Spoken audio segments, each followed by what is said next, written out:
Hi guys, and welcome back to my channel. So I thought I would jump on and make my husband's birthday card with you. I've not been doing an awful lot of crafting this last week or so, just not really been feeling it, to be honest. I've done a bit of crocheting and tidied up in my craft room a bit and finished off a few bits and bobs, but yeah, not been feeling madly crafty this last week. I'm back at work at the moment and just struggling to fit everything in a bit. But anyway, I need to make a birthday card for my husband because it's his birthday tomorrow. And I started prepping it all ready to do it at the weekend and then didn't quite get round to it. So I thought I'd jump on and we could do it together. So this is the base of the card. I've sort of made a start on it, like I say, and got some bits cut ready to make a start on. And I'm actually going to be using a kit, printable kit from Craft Print.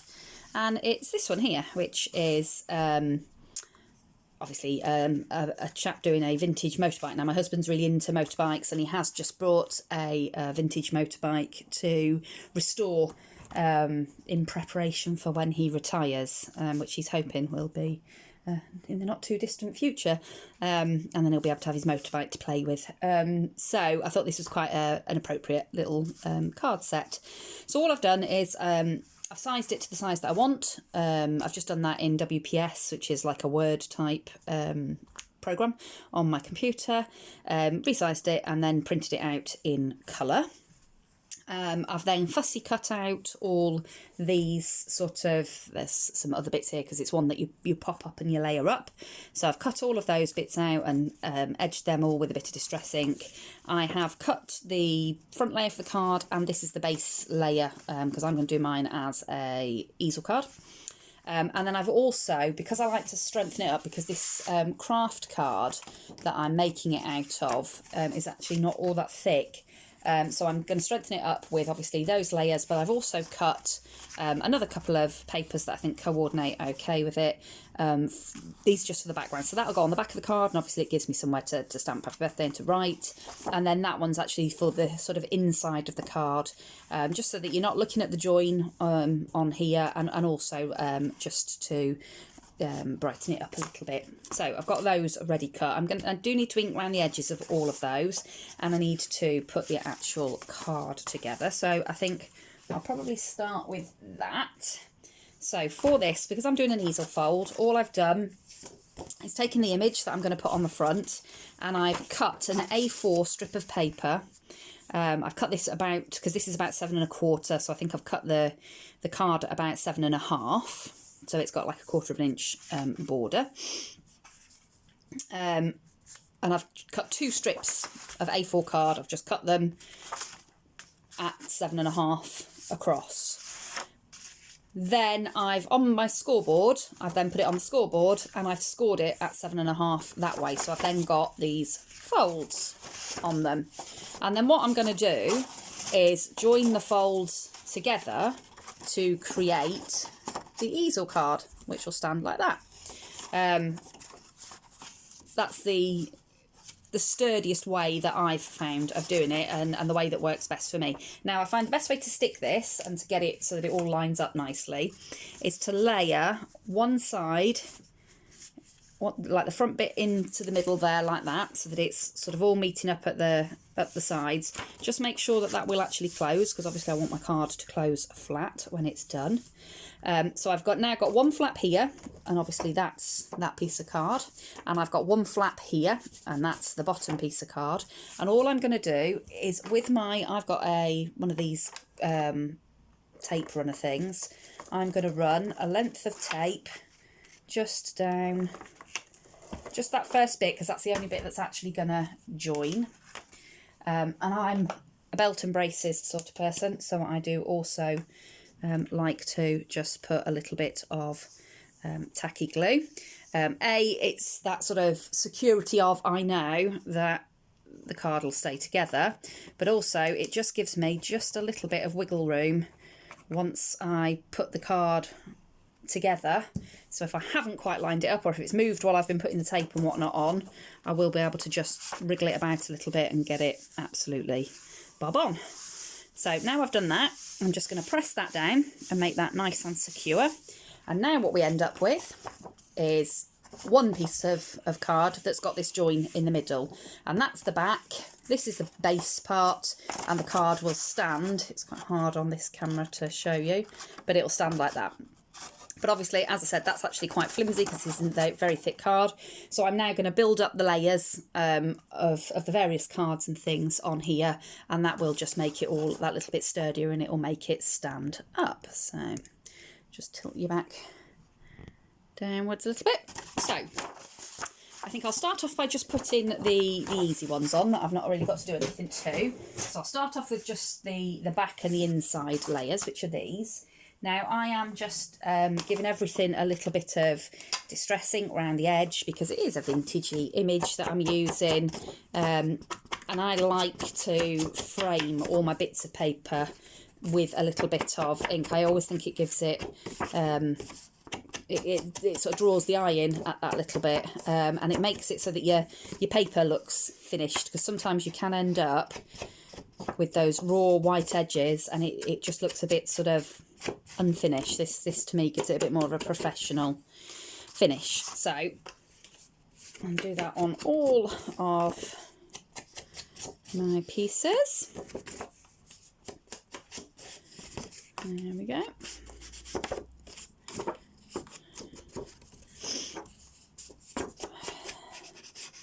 There we go.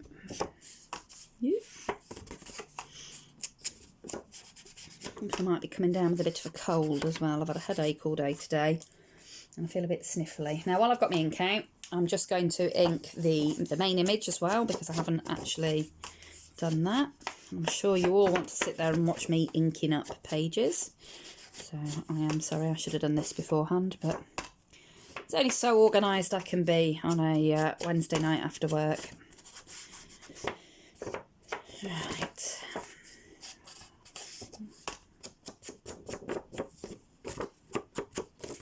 Just get that all the way around. And I have done a few little bits, so I've just popped a little bit of glitter on the bottom bits of this banner, because this is going to have a raised up bit that says happy birthday, and I've edged it in gold, and I've done the same on the bits that I'm going to add to it. And then again, on the other bits of the image that I'm going to pop up, certain bits of it I've put a little bit of glitter pen or a little bit of like glossy accent type stuff, just to make bits shine, and because I think it is those little tiny details that really add to that finished look, and that sort of layered look that I tend to like. There we go. So that's all the little bits of it now inked. So I'm just going to move those two to the side for a moment, and I'm going to pop this one. So this is where I've just got to be careful to make sure I actually get everything on the right way. So I tend to just stand it up for a moment so that I know I'm putting it in the right place. So this is going to be the back of my card, like I said, because that will allow me to stamp on it. Now, if I'm sensible, I will stamp this now before I start layering this card up. So I am actually going to do that. I'm just going to pause the video and I'm going to go and stamp a sentiment on the middle of this, and I'll come back to you. Okay, so I found some stamps. I've got a motorbike, one that says happy birthday, not older, just better. And these are from three different stamp sets. They're all from the creative stamping magazines that I've had over the years. I used to subscribe to their magazines. So I've got tons and tons of stamp sets from there, and they are really useful. I do use them quite frequently. I just stopped getting them because they were sometimes a bit samey, and I'd already got things that were very similar. I sort of got into a bit of a mixed media style, and so I wasn't using these ones quite so much. But since I found this Crafts Tube print, I have found myself using them a bit more again, and coordinating them with whatever designs I've picked. So the beauty of using a stamp press or a stamp tool or stamp platform, whatever you want to call it, is that if things don't stamp out properly, so for instance this tire and some of that word in there, you can just go in for a second go. And obviously I know which bits I didn't quite get last time, so I can just give them a bit of additional pressure. And that's better, but we've still got a little bit on the end there. Still not quite got that.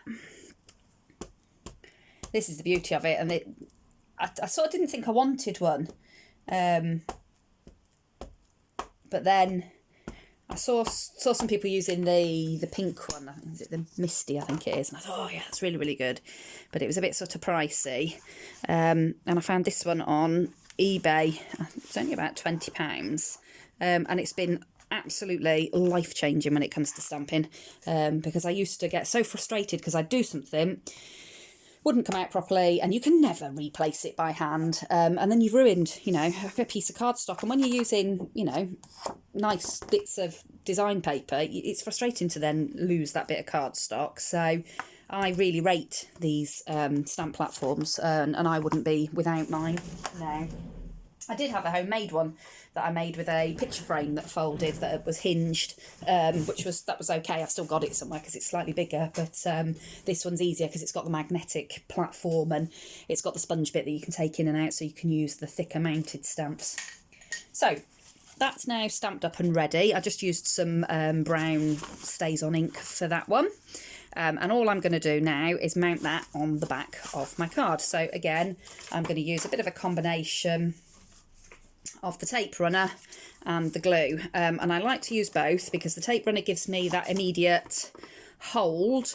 That means as soon as I've got it placed where I want it, I can move on, because it, you know, it grabs, even with the glue on, it grabs quite quickly. But like I said before, the glue just gives me that opportunity to move it about a little bit if I want to, and it's that sort of longevity thing, because I have found with not necessarily this glue, the Scotch one, but I have found with glue tape pen things in the past. I used to use the purple Crafter's Companion ones, and they were brilliant, but sometimes I would find that they would break halfway through and you've wasted half your tape.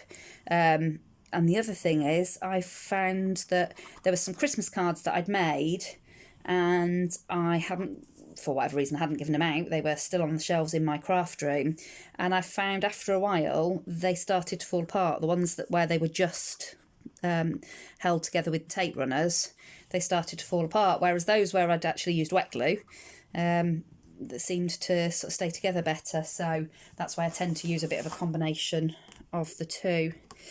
Okay, so that's now ready. I'm just going to pop this on there. And I usually like to stand up to do this bit so I get it on reasonably straight.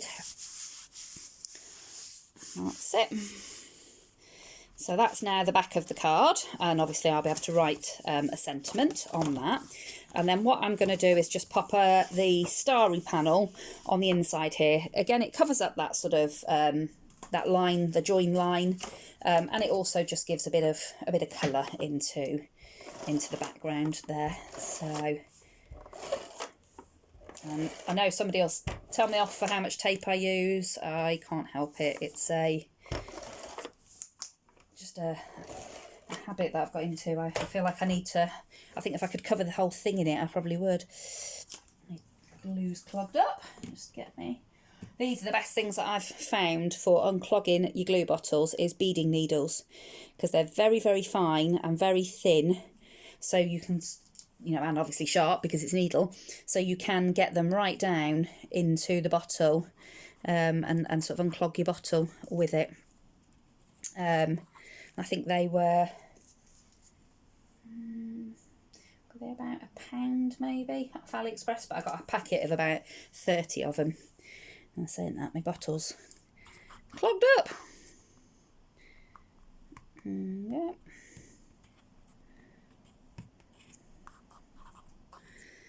There we are. So I'm just going to pop this one. Now, because this doesn't matter, it's just stars, I can put this on anywhere I want. But obviously, if this had got a specific, you know, pattern that had to go a specific way up, I would just need to make sure that when the card comes together, that the pattern's up the right way. But obviously it doesn't matter with this pattern because it is just a generic pattern. Now, on the bottom bit here, because this is going to be the platform that the card's going to sort of prop onto, that's where I'm going to put the other piece of this that I printed out as part of the kit. So I will do the same with that one. I will pop a bit of tape runner on it. Let's see what's going on with my glue and why it's not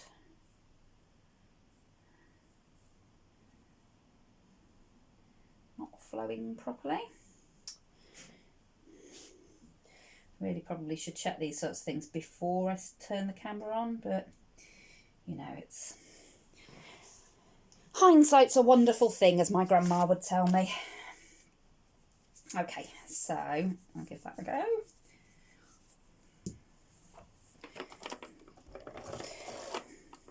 Now again, it doesn't really matter with this piece which way round it goes. I could put this one on either way. But again, if it was a specific way up the pattern, then you would again just want to be cautious to make sure that you're putting it on the right way. Okay, just have to pause a minute while I sort out my glue.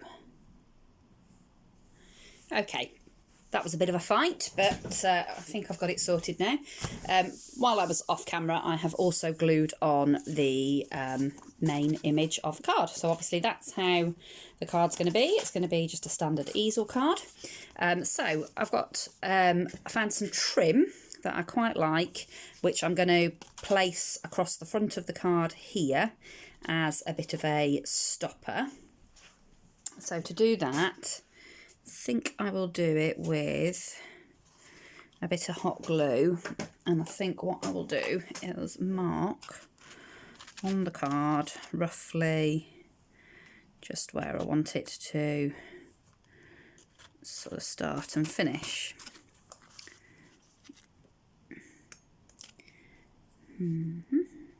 Okay, so I normally use a thicker cardstock for the base of these, and this is not as sturdy as mine are normally built like houses, so yeah, this is not as sturdy as I normally make them, but it'll be okay.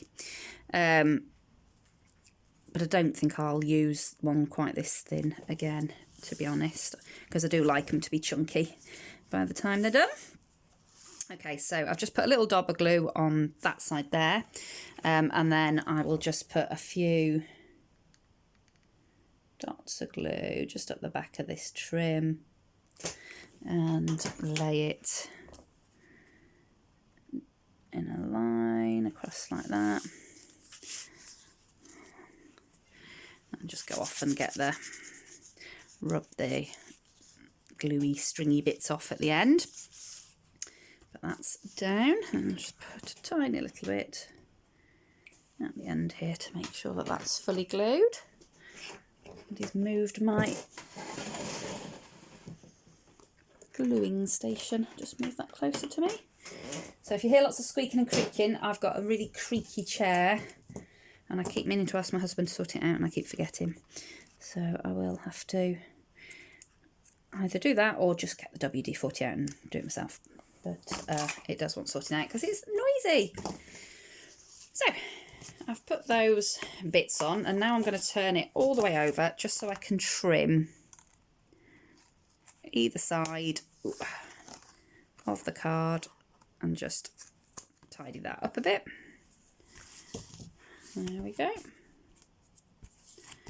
So that's now got a little stopper on it, and then I'll probably put some bits and bobs down on this bottom bit here. I usually put the name of the recipient, so I'll probably put my husband's name on that bit. But for now, I'm going to work on this front bit. So now this, as I said, is a kit that I just printed off from Craft You Print, and I cut out so that I can layer it all up. And to do that, I'm going to use just these bits of cardboard that I've punched. I just used a circle punch, and it's cardboard that it is corrugated, but I don't even know if you can see it there. It's a very thin corrugation.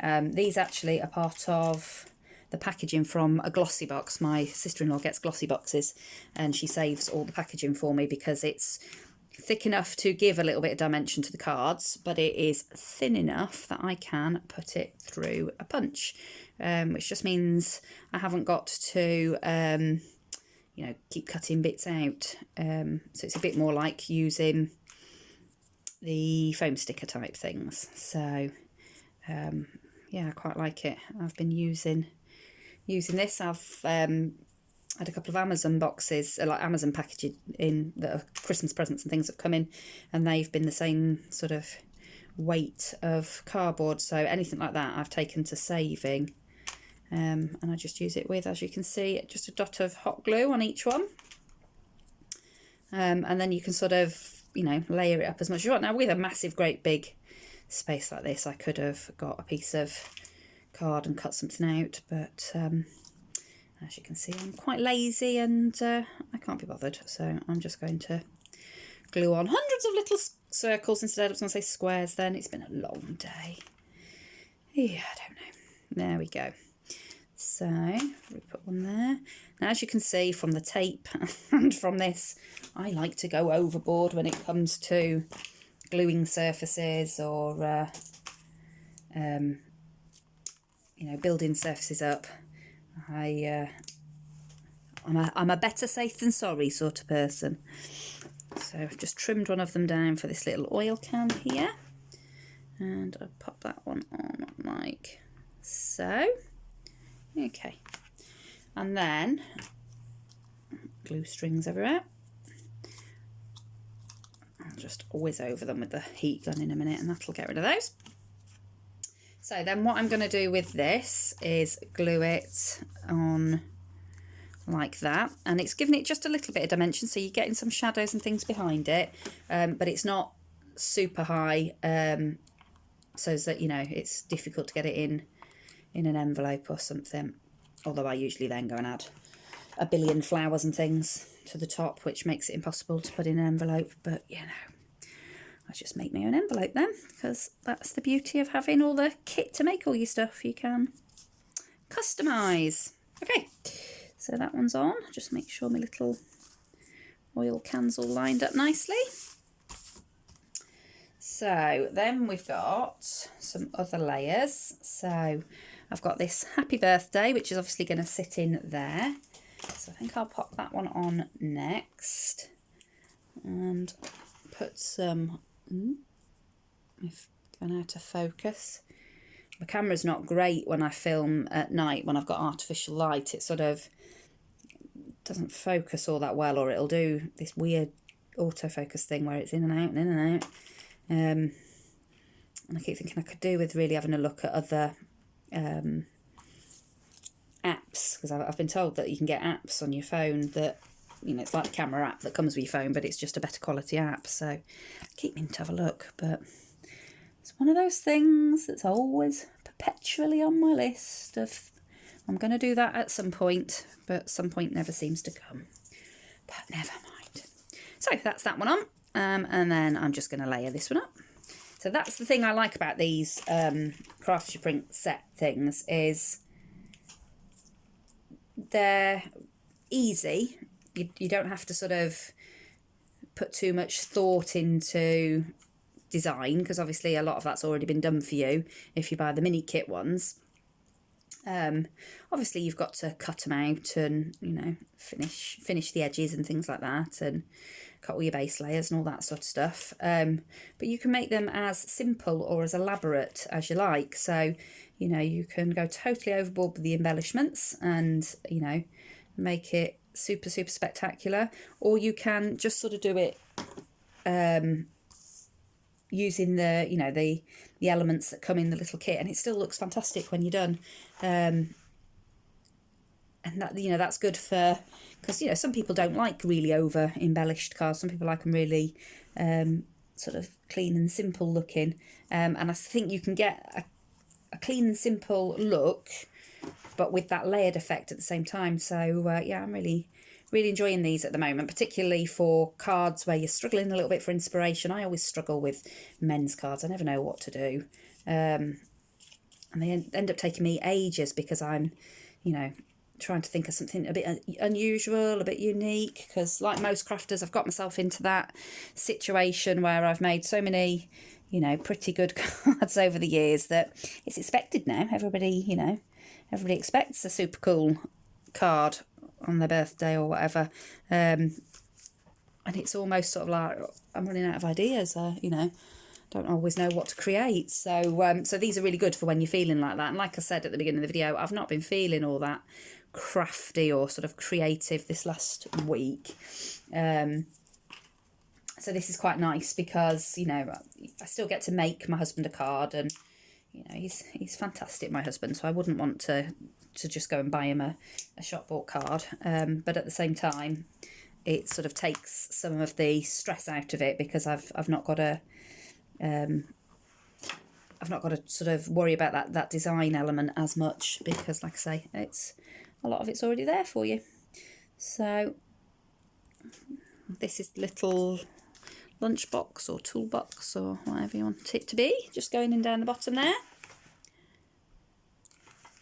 So pop that on like that, and again I've just popped a little bit of gold pen on this one just to make it look a little bit more metallic, and I've not covered the whole thing, so that hopefully it just looks like a bit of sort of metallic shading on the box there. And then pop the last piece of this bit on, which is the little head. There was another oil can somewhere, I think, but I think I've lost that, so not to worry. We'll leave it at that. So just line that one up.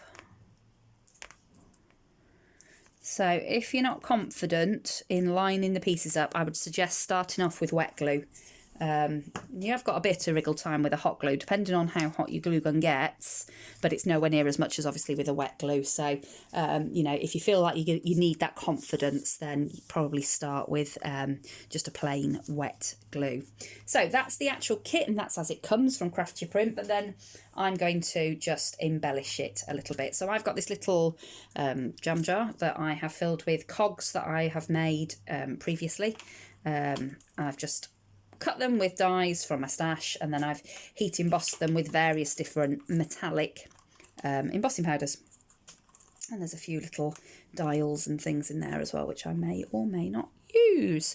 So to start with, all I'm going to do is just pop some around and just sort of play with composition. I can't think of the word. And sort of see how I like it. So I quite like it like that, and I do like things to be in odd numbers, so I think I'll probably put those on like that. And I think just to get that accuracy, and so I don't burn myself, because I'm in a bit of a clumsy mood tonight, I'm going to just use white glue for this, just tacky glue. So I've just got it in a fine-nosed bottle that I've just smacked myself in the hand with. What did I just say about being clumsy? Yeah, that's why I'm being cautious with the glue gun this evening. There we go. So pop that one up there like that. And then can't glue and talk. Far too much concentration for one person. That's it. And then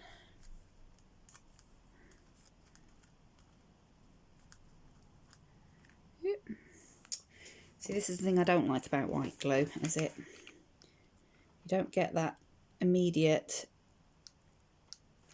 grab that you get with a glue gun. So I'm risking burning myself, and I'm chucking it on with a glue gun because I want to get it done.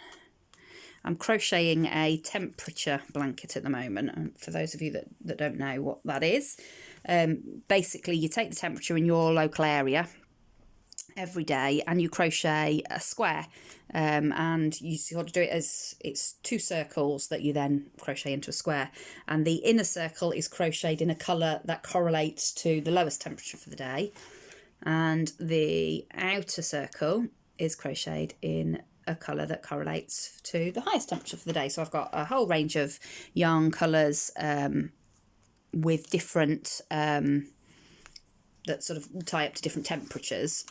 And the idea was, and I was so enthralled by them last year, that I was doing this and I was going to start it on 1st of January and I was going to do it every single day and I was going to totally keep on top of it, so that on January the 1st, 2020, I would be able to start crocheting the border, and I'd have this great big enormous king-sized blanket to put on my bed that would show the pattern of the temperature change throughout the year in Chesterfield, where I live.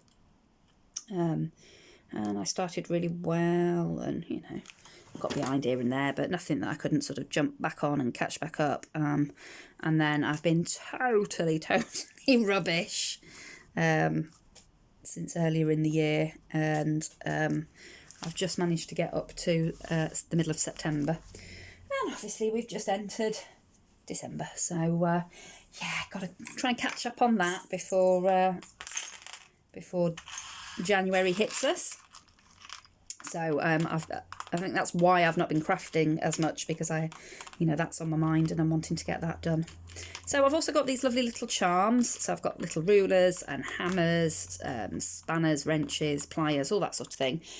So I think I will put a couple of those down the bottom here. So I think I'm going to put those little pliers, and I'm going to put these ruler. I'll put that on with a little bit of hot glue. Now, it may not stay there permanently, but to be honest, it probably won't get kept anyway, and if it doesn't get kept, I do tend to piddle all the bits that I like back off, the little charms and embellishments and things, so that I can reuse them. So put those two on there. So if I just show you, so we've now got the little boy who's all popped up and dimensional. And then I've got obviously my cogs in the top there and a couple of little bits there. So if we open this back out, that'll obviously stand up like that. So like I said, I want to add something in here, probably with his name. So I have got some chipboard stickers. So let me just grab those. Just bear with me a second. Okay, so I have got out my sticker stash, my letter sticker stash. Now, this is something that I've got an entire envelope full of. I'm terrible for buying stickers, which I really shouldn't be, because I don't actually use them all that much, to the point where I've actually made myself join a collab for next year, which the whole aim of it is to sort of get rid of, do a bit of stash busting when it comes to stickers.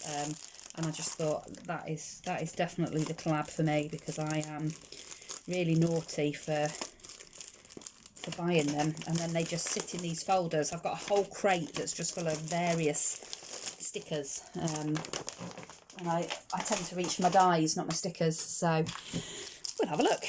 So I've got these are just a few of the ones that I've pulled out that might work. So I've got some white and gold stripy, some sort of bronzy goldy colour, the vintagey button ones, and these that are all different, like woods and rivets and studs and things. Now I'm actually thinking I might go for the stripy one, just because it's all quite muted, and it perhaps could just do with something to lift it slightly. So I might have a look. Excuse all the wrinkling of the packaging. I might just have a little look at what this would look like. Now they're a bit all over the place, because it was a pack that I got in the sale in the range, because they'd all started to come loose in the packaging, but I thought, well, it doesn't affect how I use them, so I'm quite happy to have ones that have come loose. So if I pull that back in, what I will do is pop his name on like that. If I've got the letters, this will be where I find out I don't have enough of something, because I've already used some of them, which would be annoying. Oh, thought I wasn't going to have enough ease there, but I think I might just be able to pull it off. There we go. Excellent. So just pop them over to one side, out the way. And again, I will probably put some gears and things down the bottom here. So I've just got to decide where I actually want his name to go. I think I might put it right down on this bottom edge, because it'll be nice and easy to line up. And it'll leave a bit of space for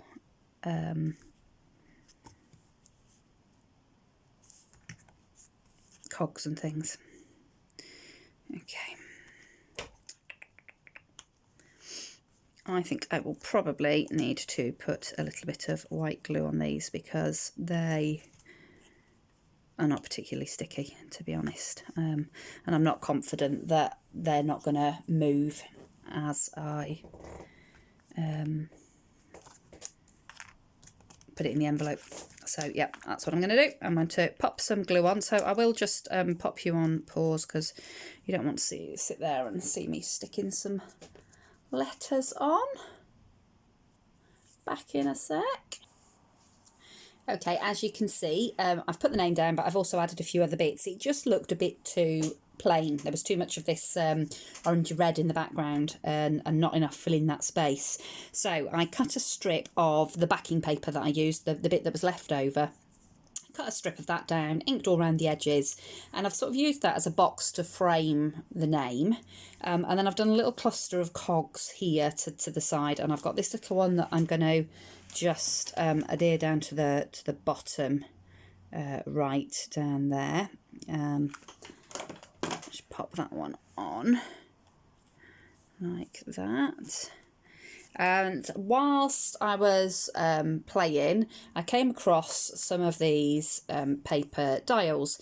Now these were just dials that I found on Pinterest. I printed them all off at the right size so that I could punch them with my 1-inch circle punch, and I've got a smaller circle punch. And all I did was I got them up on my screen at 100%, and on a scrap of paper I punched the size dies that I wanted to, the punches that I wanted to use, and I just sort of laid it up against the screen so that I could get them roughly the right size.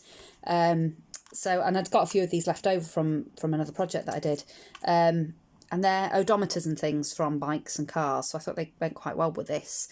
So to give them a bit of extra pizzazz, I have just pressed them into a Versamark ink pad and heat embossed them with a bit of clear embossing powder 2 or 3 times to give them a slightly dimensional look and make them nice and shiny. And I'm going to put one on the top of the card, but I'm also going to put one just down the bottom here on top of this cog. So I've layered that cog there up on one of the cardboard circles that I was using earlier to layer up all the image.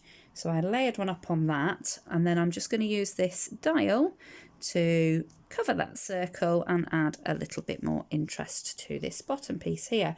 Now this is the bit that I sometimes find tricky with chaps cards, because on a lady's card or a girl's card I'd put lots of flowers and, you know, floral clusters and things like that, and they just don't seem to sort of sit as well on most of the male cards. I've made a few where they've gone well, but on the whole a pretty floral cluster is really not going to go with this card. So that's where I then find myself, you know, playing with other elements like these die cuts of cogs and things, just to give a little bit more interest and a bit more sort of texture to, you know, these parts of the card. So, you know, a couple of cogs down here. I've done this little cluster of cogs up there. I have also got some like enamel dot type things.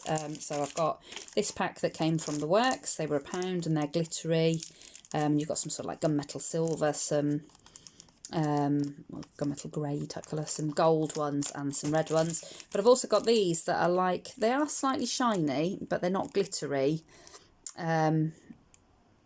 They're not matte, but they're not really, really shiny either.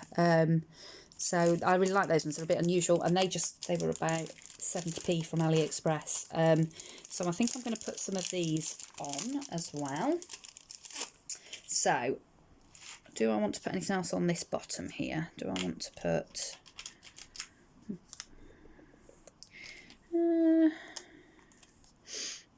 could put something like that. Oh, I've got a drill. I quite like the little drill and the hammer. And no, just those two there, I think.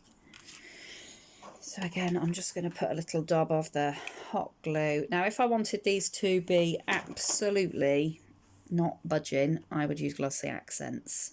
But as I say, you know, it might go up in my craft room for a bit after his birthday, or he might put it down in his man cave for a bit, but I'm sure at some point it will no longer be required, so I can then just pick all the little charms and things off when he's had his fussy out of it. So I'm going to lay it back down so that I can just finish off this top bit here. So I've got the odometer dial, and I'm going to pop that up in this top left corner here, just to give it a bit of something different. So again, I've just put a bit of hot glue on that, and I'm just going to line that up in the middle of that top cog there. Now the heat of that from underneath has just disturbed the embossing powder. So there's a little wrinkle in the embossing powder, but that's fine, because what I will do is once I've finished putting everything together, I'll just run the heat gun back over the top of that and just remelt the embossing powder on the top of that dial there. And then, like I say, I've got these enamel dots, so I think I will place a few of these here and there, again, just to sort of finish off the look of the card, because they sort of almost look like tack heads, or, you know, safety pin heads, that sort of thing. So they're quite cool. Put a silver one on there. Now, this is where I've got a tendency to go totally overboard and end up with sort of more than you can visually look at. So I've just got to be careful not to overdo it. And I wouldn't normally mix silver and gold, but because it's a metallic theme, you know, you've got your various different cogs in your various different metals, I think I can get away with it on this card. But normally, if I was, you know, using a metallic colour, I would stick to that metallic colour. And I think that's probably about it. I'm just going to whip the heat gun over to get rid of some of the glue strings, the glue bits, and just remelt the top of that dial. But I think that's about it. So I will just tilt the card so that you can see the finished, tilt the camera, sorry, so you can see the finished card. So that's what it'll look like when it's all opened up, and he can display that on the side. Which is quite nice because you can sort of, you know, see the whole thing. And then obviously from the side, it's still got that finished look because we've got that star paper that we added there. And then on the back, we've got that piece that we added right at the beginning that's got the stamped sentiment and bike image on that. So the only thing I've got to do is just whip over it, like I say, with the heat tool and just finish off those little bits. And I will also have to make an envelope for this because it's a bit of a funny size, and I don't have an envelope that size. But I've got an app on my phone which allows me to know the measurements that I need to make an envelope of any size using my envelope punch board, even the larger ones. And I found that really useful week before last when I was making a larger envelope. And I tend to make them out of either wrapping paper, or for this one, I will probably use brown parcel paper to make the envelope. So, yeah, that's it. I hope you've enjoyed sitting with me while I craft and natter nonsense today. I will try and get some photos of this, if I can get some half-decent photos, if I get the lights on it better, and I will put them on the end. So thanks ever so much for anybody that has managed to stick with me for the whole thing. And If you've enjoyed the video, I would really appreciate a like. If you're not already subscribed to my channel, please do consider it, because normally when I'm feeling well and inspired, I am creating and crafting quite frequently, and I'd love to have you here along for the journey. So I hope to see you all again very, very soon. Take care for now. Bye.